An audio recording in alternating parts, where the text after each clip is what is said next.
May hindi pa rin makamove on sa sa 6K Parang sama ng loob So now, we welcome you dito sa ating Youth Goals Worship, titling, Defining Joy. Sabi mo sa katabi mo, Joy. Tanong mo baka Joy? Meron bang Joy ang pangalan dito? Si Joy Joy. Wala Christine Joy. Annabelle Joy. Wala. So, Genevieve Joy. So now, we'll be talking about joy. Kaligayahan. Sabi mo sa katabi mo, kaligayahan. By the way, ako si Kuya Aga, and I will be delivering the message to you today. So, just a recap. Chapter na inaaral natin ngayon sa ating church is sa Luke chapter 10. So, if you have your Bibles with you, you can join me in reading. So, just a quick recap. Dun sa first verses sa Luke chapter 10 verses 1 to 16. There were 72 na disciples na sinend si Jesus. So, this short story lang at para maintindihan nyo kung saan tayo papunta. So, there were 72 disciples na kasama si Jesus. Bukod dun sa 12 disciples na sinend niya, meron pa siyang 72 disciples na sinend for a mission. So, may kailangan silang gawin. Ano may pinagawa sa kanila? Si Jesus. So, ayan, sabi doon, what they will do is proclaim that the kingdom of God is near them without anything much with them. So, sinend sila ni Jesus. Sabi ni Jesus, pumunta kayo doon sa lugar, sa households, at magpalaganap kayo ng magandang balita, ng gospel. Isa na yon. Second, sabi niya, magpagaling kayo ng may sakit. So, do miracles. Di ba? Yung inutos sa kanila at yung special mission sa kanila ni Jesus. So, continuing dito sa verse 17 to 24, sabi doon, yon, betterer.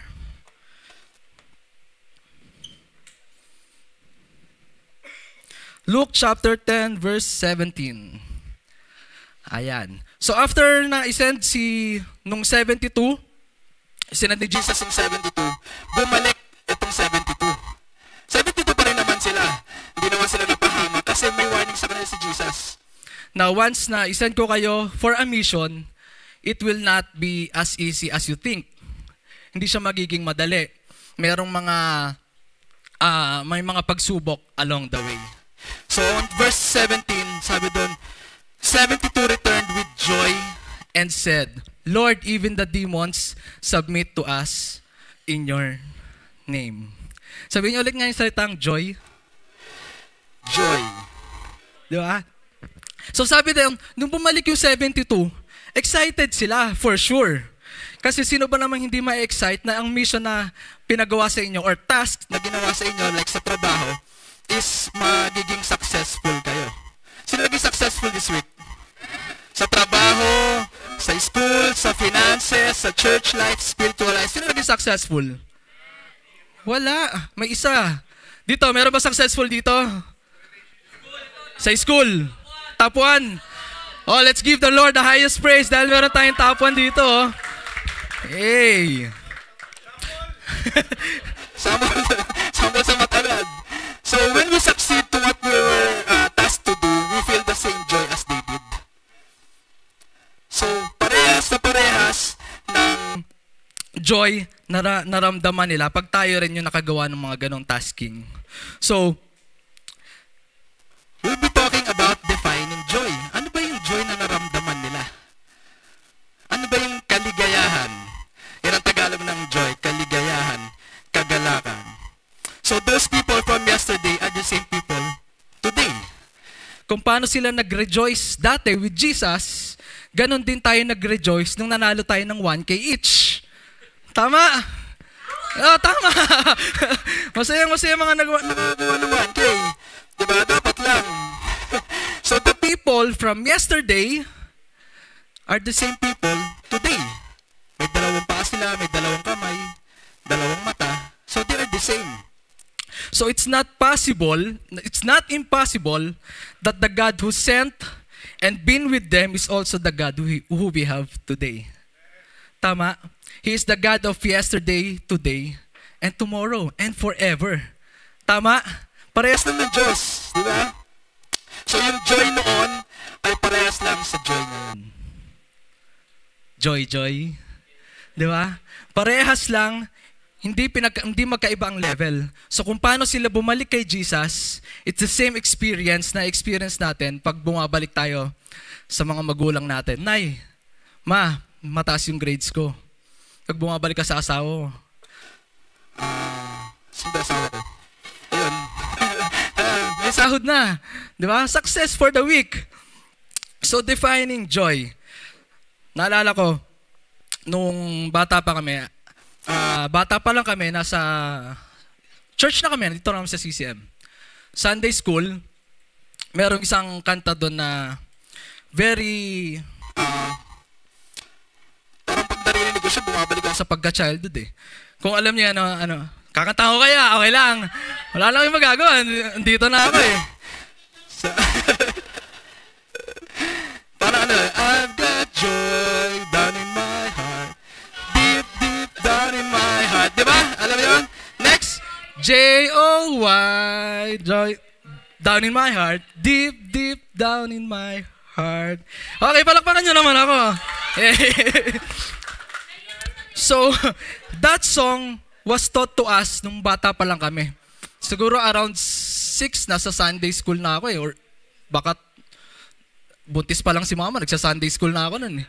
Tinuturuan niya na ako. So, yung in my memory, natatandaan ko pa rin siya hanggang ngayon. Nakakanta ko pa rin siya. And, etong mga kanta na to, tinuturo sa mga maliit na bata. Until now. Diba, the same song na tinuturo pa rin hanggang ngayon. Dati ang dating sa akin is, kanta lang siya. Got joy down in my heart, deep, deep down in my heart. Kasi may action yun eh. Di ba? Sample nga, Kit. Ay, hindi. Diba? Deep, may action yun. May action yun na deep, deep down in my heart. So, before, ang simpleng kanta, nung habang ginagawa ko tong message na to, bumalik sa akin, na sobrang deep pala nung meaning ng kanta na yon, na ang joy pala is hindi lang siya nasa surface. Ang joy is within, really, in our hearts. Hindi siya dapat nawawala. Sa tingin nyo, pag malungkot ka, dapat may joy ka pa rin? Pag heartbroken ka, natutuwa ka pa rin? Talaga ba? Pag bumagsak ka sa subject mo, natutuwa ka pa rin? But in reality, ang katotohanan dun, sometimes nakakalimutan natin na dapat merong joy tayo. Na even in our failures, dapat may joy tayo. Diba? In our lowest, dapat may joy tayo. Hindi lang tayo nung nandun sa peak, nandun lang yung joy. Pero sabi nung kanta, deep, deep down in my heart, nandun yung joy. In my lowest, dapat nandun yung joy. So there is a big difference between happiness and joy.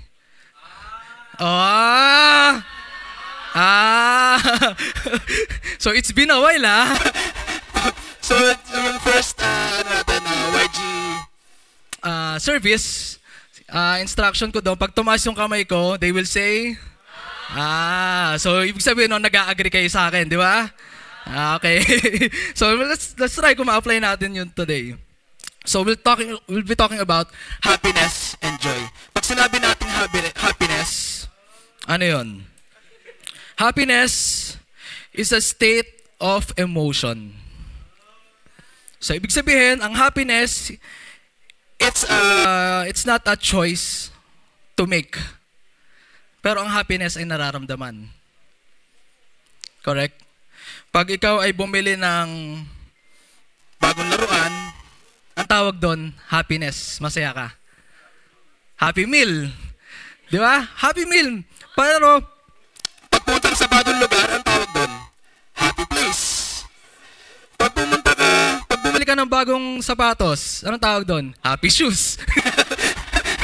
Pero, it's the same happiness na nararamdaman mo paulit-ulit if you are purchasing something. or pag may binigay sa'yo. It's the same happiness. At it's the same sadness pag nawala itong mga bagay na to. Correct? Nawala yung laro Mo, malulungkot ka. Umalis ka na dun sa Tagaytay, malulungkot ka. Kasi ang happiness mo ay nakadefine dun sa isang bagay. Dun ka nag-invest ng happiness. But, another part, joy. Sabihin mo naman, joy. Joy is an attitude. So, anong difference? While happiness is a state of emotion, surface lang siya ng puso mo, ang joy nandun sa ilalim. It's an attitude. Even at my lowest, joy is still there. I can still rejoice under the rain. One time, nagka-car wash ako. May bubong yung garahe. Car wash ako, okay siya, malinis na. Biglang lumakas yung ulan. I still choose to rejoice. Nilabas ko yung sasakyan dun sa ulan, libre pa yung tubig. So habang umuulan ng malakas, nagka-car wash ako. I still choose to rejoice under the rain. I'm still rejoicing kahit sira yung sasakyan minsan. Bakit? Kasi I find joy dahil alam ko mas maayos siya anytime soon. Not the soonest I want, but I believe magagawa siya anytime soon. Nakakapagod yung buong linggo, but I still rejoice kasi nagagawa ko yung mga ganong activity. Because there are times pag may gout ako, di ba? Pag may gout ka, hindi ka makakalakad. So, hindi ka makakalakad, hindi mo magagawa yung mga bagay na yan. So, pag ako napapagod, I'm still rejoicing because I can walk, I can go to work, I can drive, I can do anything. Pag madaming homeworks, sino na naman lulungkot pag madaming homeworks?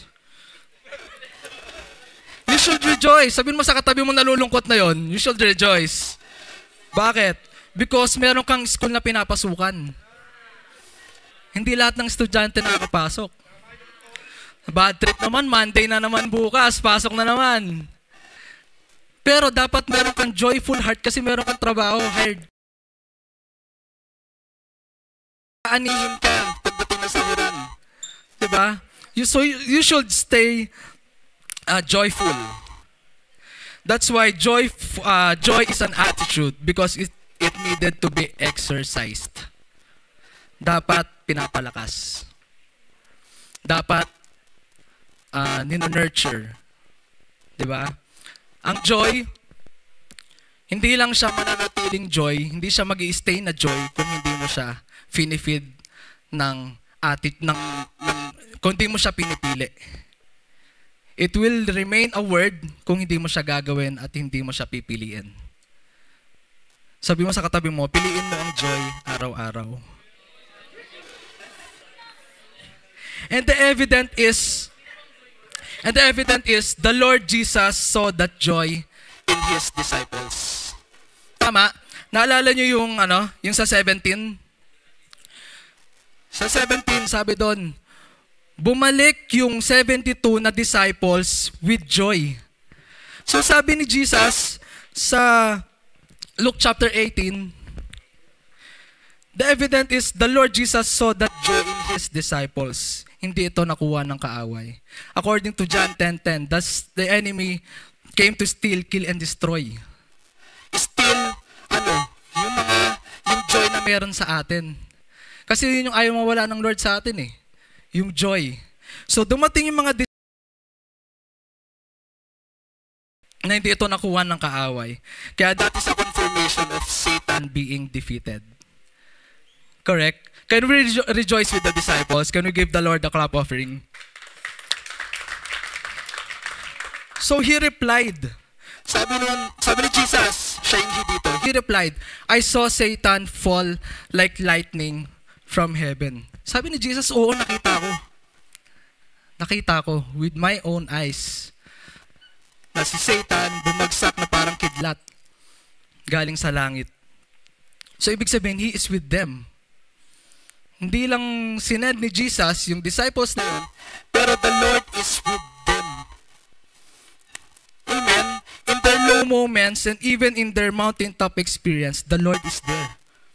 He is with them. He is rejoicing with them. So, on 19, sabi niya, I have given you authority to trample on snakes and on scorpions, and to overcome all power of the enemy. Sino ba namang hindi babalik ng masayang masaya? Isipin mo, ang ini-expect ni Jesus is magkakaroon sila ng maka-encounter sila ng snakes and scorpions. Kung kayo 72, tapos may malagas na nakabalik yung 72, buo silang lahat. Diba? Sino bang hindi ningiti doon?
may authority over you. At ang presensya ng Diyos ay nasa iyo. Amen? Amen. So, it is more worthy and more celebrating kung ang authority ng Diyos ay nasa iyo. And gusto kong basahin nyo to, sabay-sabay. Gusto ko rin magpabasa ng ganun. Itong part na to. 1, 2, 3. What you do for God.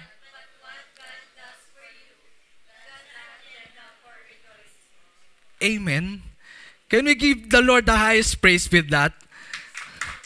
Amen. Naiintindihan niyo ba yung sinasabi dito ni Jesus? It's not what we are doing for God, but what God does for us. That's the meaning of being grateful sa ginagawa ng Panginoon. Hindi yung ginagawa natin para sa Kanya, pero kung anong ginagawa niya sa atin. Andun ang tunay na joy. Amen? So, that's the agenda for rejoicing. Pero sabi ng Lord, walang masama dyan. Ang sabi niya lang, gusto ko lang siguraduhin nyo na your name is written in heaven. And at that time, Jesus, full of joy through the Holy Spirit. So si Jesus, meron ding joy. Hindi lang siya happy. Meron din siyang joy of through the Holy Spirit said, I praise you, Father, Lord of heaven and earth, because you have hidden these things from the wise and learned, and revealed them to little children. Sabihin niya, little children. Yes, Father, for this is what you were pleased to do. Naalala niyo kanta ko kanina? Gusto mo kantahan ko kayo ulit? Nalulungkot ata kayo eh. Okay na. Okay na. Naalala niyo, yung kanta na yon tinuro nung bata kami.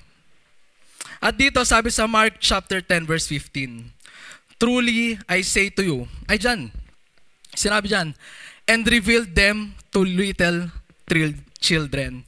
At sabi sa Mark 10, verse 15, truly I say to you, whoever does not receive the kingdom of God like a child shall not enter it. Kung sino man daw ang hindi tumanggap ng kingdom of God, o si Jesus na parang bata, ay hindi makakapasok doon. Bakit sinabi na like a child? Paano ba natin dinidefine ang isang bata? Anong characteristics ng bata? Di ba pag bata, binigyan mo ng candy, ano itsura niyan? Masaya! Yay! Patingin na, yay! Yay! Di ba? Ibig sabihin, itong mga bata na to, grateful ang Lord dahil pinakita itong gospel na to sa mga bata, ang puso. Why? Pag ang bata, binigyan mo ng candy, masaya. So the same with the gospel, pag binigay mo sa may pusong tulad ng sa bata, meron siyang grateful heart. So that is something to be grateful for. And all things have been committed to me by my Father. No one knows who the Son is except the Father, and no one knows who the Father is except the Son and those whom the Son chose to reveal him.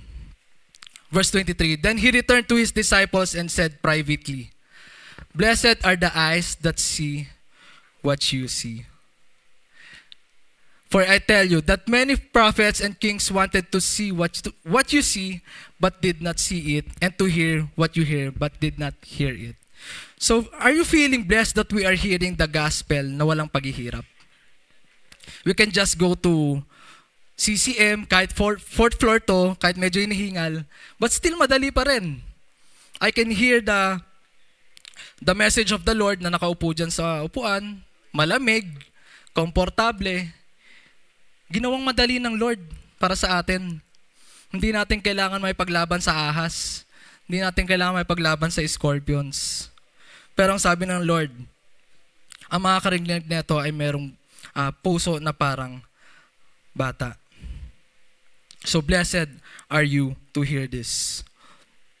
On conclusion, don't settle for temporary. Sabi mo sa katabi mo, don't settle for temporary. But find joy in Christ. Amen. Can you say it? I have a joy deep, deep in my heart. So, can we all rise? Can we all rise? Tanong mo nga sa katabi mo, masaya ka ba ngayon? Pakita mo ng itsura ng masaya. Smile. So, the Lord is truly great on reminding us of ano ba yung difference ng pagiging masaya at ano pa yung difference ng merong joy sa puso. So I hope na tumanim ito sa puso natin. I know everyone here is a good soil. Tama? And I believe na ito'y magdudwell sa atin for the whole week. So let's be all grateful sa lahat ng mga bagay. Sa lahat ng situations, let's all be grateful. And let's all be joyful. You choose to be joyful. Again, it's a choice. Pag hindi mo pinili na maging joyful, hinahayaan mo na agawin to ng kaaway. That's when you will feel sadness. Mararamdaman mo na naiwan ka.